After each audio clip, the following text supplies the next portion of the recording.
আজ বানাচ্ছি রুই মাছের একটি রেসিপি। ভীষণ সহজ, একটু অন্যরকম, কিন্তু খেতে দারুণ স্বাদ।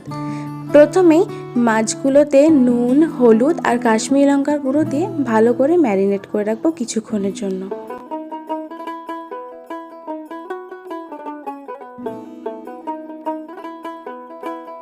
এইবার তৈরি করতে হবে আসল মশলাটা।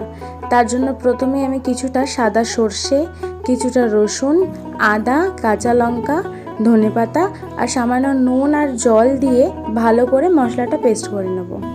এবার কড়াইতে তেল গরম করে সামান্য নুন দিয়ে ভালো করে মাছগুলো ভেজে রাখতে হবে। এবার মাছ ভাজা হয়ে গেলে সেই তেলটাই ছেঁকে কড়াইতে আবার দিয়ে তার মধ্যে হলুদ আর কাশ্মীরি লঙ্কার গুঁড়ো দিয়ে ভালো করে নেড়ে নিলে দেখবেন একটা সুন্দর রং আসবে।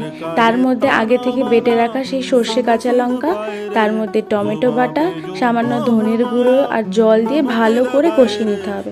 এবার একটু গোলমরিচের গুঁড়ো দিয়ে আর নুন দিয়ে বেশ কিছুক্ষণ কষিয়ে নিতে হবে। ভালো করে কষানো হয়ে গেলে দিতে হবে পরিমাণ মতন জল। এবার জলটা ভালো করে ফুটে উঠলে তার মধ্যে মাছগুলো দিয়ে দিতে হবে।